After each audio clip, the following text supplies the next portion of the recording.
Hello, everyone. It's now 12 p.m., so we'll begin the session. Thank you so much for joining us today.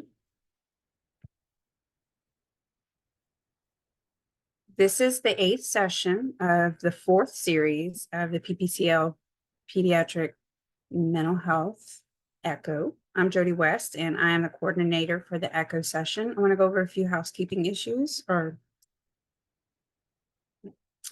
First, this is the agenda. We're going to do our best to stick to the agenda with this time. We have a lot scheduled in this time frame. We're going to do our best to stick with it. I am going to coordinate, do a lot of behind the scenes stuff, and Dr. Olivier is going to facilitate the discussions that we have. First, Dr. Waldman will present the didactic, and then we'll move on to our case presentation. Sienna Nacoste Caldwell will present for the group. And then Dr. Olivier will lead us through clarifying questions and recommendations. And all of this information will be sent to everyone post-session, as well as an evaluation. So we'll get that information after the session is done, and then we'll wrap up. So just before I hand it over to Dr. Olivier for more introductions of our hub team and our planning team, I'm going to reintroduce myself. I'm Jody West. I am the coordinator for the ECHO, but I'm also the program manager for the provider-to-provider consultation line, education opportunities and training like the ECHO series is part of the services that PPCL does provide, but we also do mental health consultation. So you as a provider and whatever professional role that you have can contact PPCL either through email or at our phone number here to ask questions and seek guidance for your patients and clients. For pediatric purposes, it is 0 to 21. We can help you find resources in your community. We can connect you to our psychiatrist if there's questions about diagnosis or medication. And we can also keep you informed about trainings we are offering for both pediatric like today, but we also have a perinatal branch of the program, which is pregnancy and 1 year postpartum. So at this time, I'm going to leave this slide up. You can scan that QR code if you want to get to our website and register, and that way you'll stay up to date on the information we send out. But I'm going to hand it over to Dr. Olivier to continue with the introductions of the rest of our team. Hey, good afternoon, everybody. Again, I'm Dr. Olivier. Thank y'all for joining us on your lunch breaks and being part of this series. I am a child and adolescent psychiatrist here in Lafayette, Louisiana, in private practice at Bloom Mental Wellness. I'm also the facilitator for these sessions, so I try to keep us running on time and on the clock. As part of these sessions, we have a hub team of experts to help contribute to the discussion. I'm representing the psychiatry portion of those experts, but I'm going to go through and ask the hub team to each introduce themselves again. You already met Jody West. She's our coordinator, but she's also our expert in therapy as a social worker. Our other social worker on the team is Lena. You want to introduce yourself? Sure. Hi, everybody. My name is Lena Reguette. I'm one of the mental health consultants for PPCL and also help with IT for the ECHO. So happy to be here. Thanks, Lena. We also have pediatrics representative, Dr. Cockey. Hi, everybody. I'm Dr. Kelly Cockey. I'm a general pediatrician in Broussard, Louisiana. And I talk a lot, so I'll be. We like that, Dr. Hockey. We like that. Thanks. And we also have Ashley Hutchins representing nursing and nurse practitioning. Hi, everybody. My name is Ashley Hutchins. I'm a psychiatric nurse practitioner, and I work at Bloom Mental Wellness in Lafayette, Louisiana. All right. Thanks, Ashley. And we're going to turn this right over to Dr. Waldman. Go ahead and introduce yourself and take it away.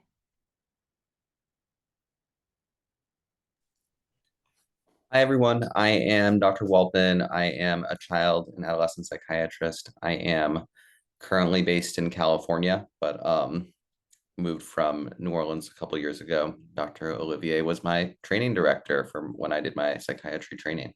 I am primarily see people in outpatient practice, and this is something that started to come up more for me, and the more I paid attention to it, the more I kind of saw it. It's one of those things that once you start like asking these questions of kids and families, you realize it may be more common than you initially thought.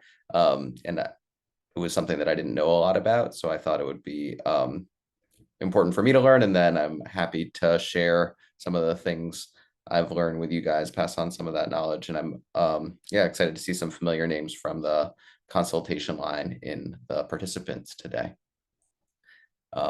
So today I'm going to be talking about hair pulling and skin picking disorders. You can advance the slide.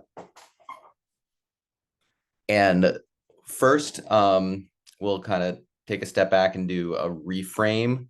They kind of reconsidered these behaviors for how they were going to classify them in the DSM-5 as disorders.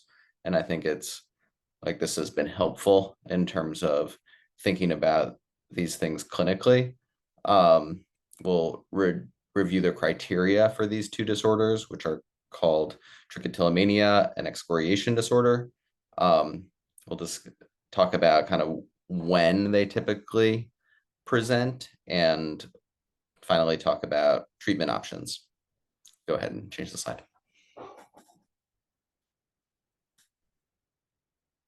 Okay, first, the DSM-5 update. Okay, so trichotillomania, which is also known as hair pulling disorder, and it's kind of called both in the DSM-5, has been recognized in the medical literature, long before they started writing the DSM. They recognized this as kind of problematic, possibly pathological behavior, which can cause significant functional impairment for kids and adults. And first, in DSM-3 was the first time they kind of tried to fit it into our framework for thinking about psychiatric diagnoses. And for DSM-3 and DSM-4, it was under this umbrella of impulse control disorders. First, impulse control disorder not otherwise classified, and then it did kind of get recognized as its own independent disorder in DSM-4, but still considered an impulse control disorder. And it wasn't until 2013 DSM-5 that they moved this disorder, as well as the excoriation skin picking disorder, into the category of OCD and related disorders. And I think that in thinking about these behaviors, it kind of makes sense to patients, and as a clinician, it makes sense because, and we'll talk about kind of the thinking and the linked behavior, but it does have some similarities to how kind of OCD obsessions feed compulsions, and that kind of circuit that we see happening for OCD disorders. Excoriation disorder is a completely new diagnosis in DSM-5. Before, it kind of just lived in kind of this not otherwise classified or unclassified kind of impulse control disorder, but now there's been enough data and research to kind of determine that it's its own entity and it's its own disorder now. You can go ahead and move forward. Okay, so first let's talk about hair pulling, trichotillomania. So this is the recurrent pulling out of one's hair, resulting in hair loss. Repeated attempts or decrease to stop hair pulling have to have happened. The hair pulling causes significant distress or impairment in social, occupational, or other important areas of functioning, and it can't be attributed to another medical condition. So it's not, the result of some other co-occurring dermatological disorder, which is like leading you to pull out your hair. And finally, it can't be better explained by the symptoms of another mental disorder. So like sometimes with people with body dysmorphic disorder or OCD may engage in hair pulling, like in body dysmorphic disorder. I've had people that are like trying to like really focused on symmetry and keep going back and forth until they achieve that perfect symmetry in their face, which is unachievable. So they keep it just as like ping-ponging back and forth on sides of their head. For OCD, there may be some magical thinking where it's like, oh, if I pull out this many hairs as a compulsion, it relieves that distress and like my family members will be saved. But there is that separate thought process that's happening. This is like we've now tried to pull out this sort of behavior, which does not involve those sorts of thought processes as its own entity. We can move forward. So the most common sites we see this are scalp, eyebrows, eyelids, less common axillary, facial, and pubic. Some people may develop certain patterns of baldness as a result. Some people may have patches of bald hair, but others are self-conscious about the behavior and conscientious enough when they engage in the behavior that they kind of spread it out throughout their scalp or their face, so that it's like a thinning of hair, but might not be evident purely on kind of physical observation. You really need to ask the questions. And then of course, if they're like, they may be pulling hair out from regions of their body that aren't typically seen in public. So that would be something that you wouldn't necessarily observe. Sometimes people have these rituals associated with hair pulling. Sometimes they're looking by feel, trying to find specific kinds of hairs. A lot of people are really focused on like getting the full intact root when they pull it out. And finally, there's like some satisfaction or relief that comes with the ritual following pulling out the hair, which may involve finger rolling, orally manipulating, even swallowing. This is kind of like, and we'll talk briefly about this, but one of the like potential serious medical consequences is getting like a hairball, a bezoar as a result of this. Okay, we can advance, please. Excoriation disorder. So this is our skin picking. So this is recurrent skin picking resulting in visible lesions, repeated attempts to decrease or stop skin picking. The skin picking causes clinically significant distress or impairment in social, occupational, or other important areas of functioning. The skin picking is not attributable to the physiological effects of substance. So sometimes we see this in cocaine users, and that's not what we're talking about, or another medical condition like scabies where you're picking at something itchy. And it's not better explained by the symptoms of another mental disorder. And that could be delusions, tactile hallucinations. In a psychotic disorder, if you're kind of seeing things crawling on your skin or believe something to be growing under your skin, that is not what we are talking about here, but is like included in our differential. Sometimes body dysmorphic disorder issues come up. Sometimes stereotypies and stereotypic movement disorders come up. And it's important to really screen for and differentiate from this kind of intention to harm oneself, because that is more likely to overlap with the skin picking than the trichotillomania. We can go ahead and advance the slide. The most common sites are the face, arm, and hands. And people sometimes just pick at healthy skin.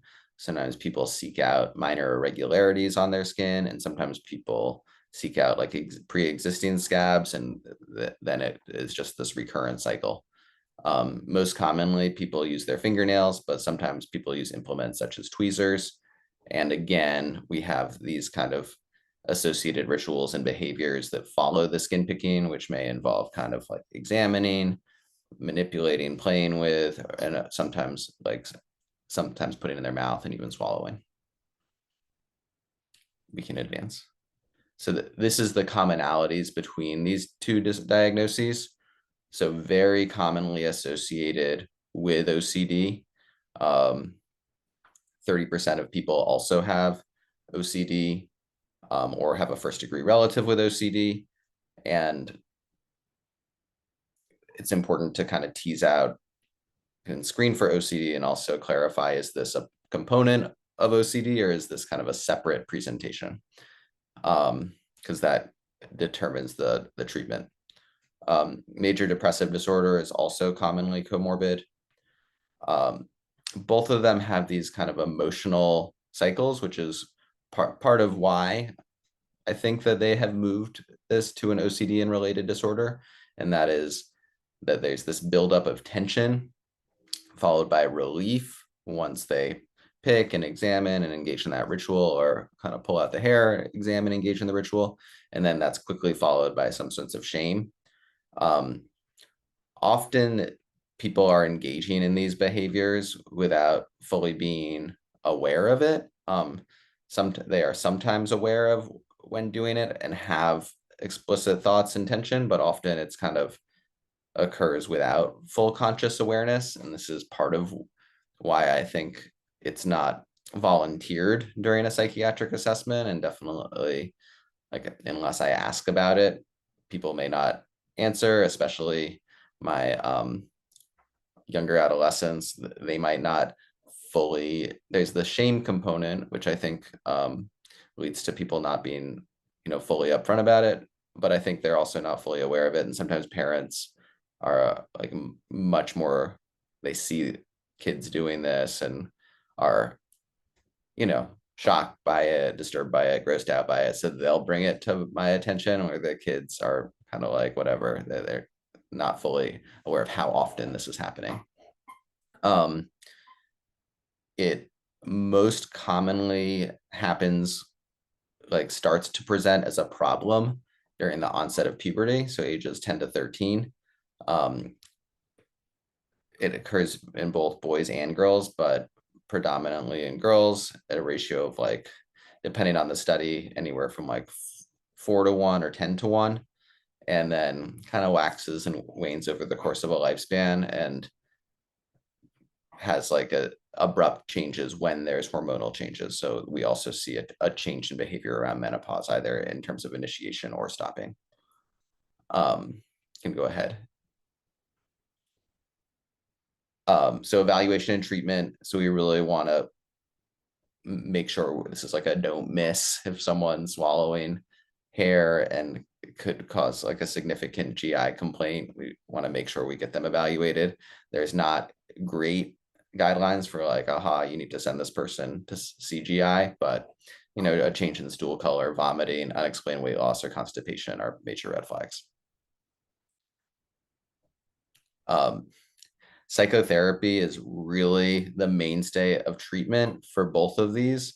We'll talk about medications too, but medicines tend to be less effective. So for psychotherapy, habit reversal therapy, which is a specific kind of cognitive behavioral therapy, it involves kind of, the first step is to bring awareness to this behavior for people, since it's kind of happening at this kind of like not fully conscious level, to like make sure people are recognizing when they're engaging in the behavior, and then come up with a competing response. So like, what can they do instead?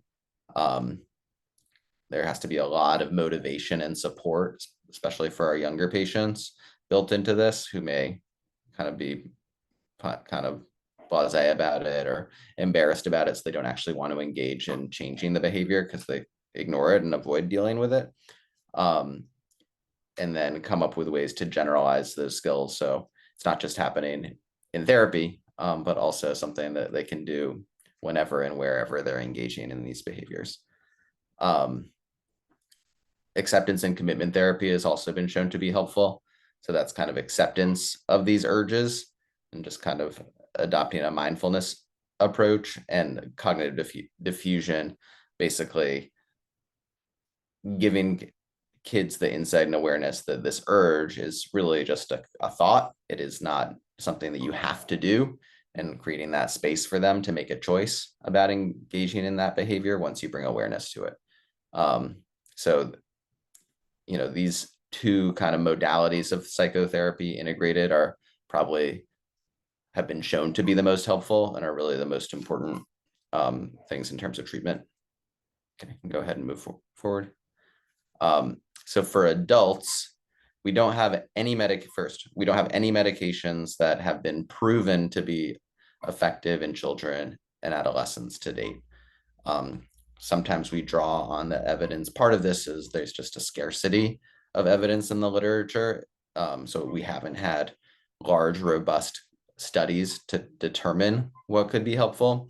But in this very small scale studies, we've had trouble differentiating treatment from placebo for kids. For adults, we have a few things that have been shown to be helpful.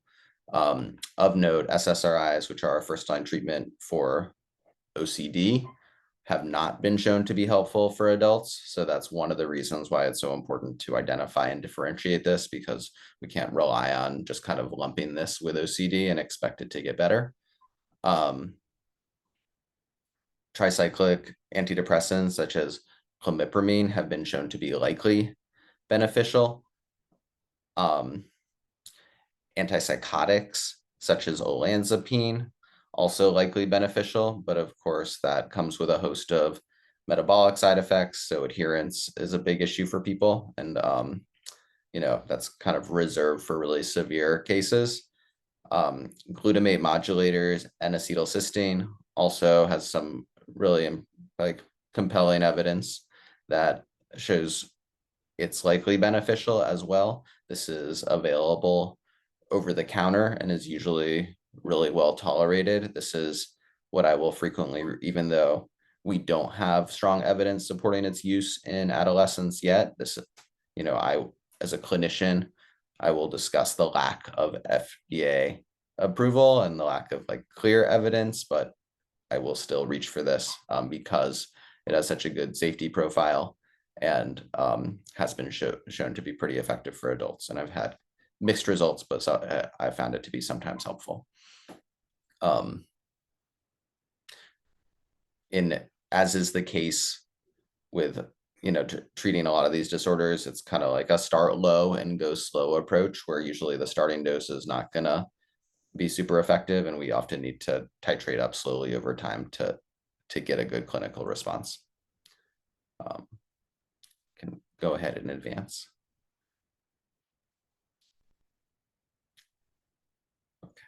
And that is the end of the didactic part.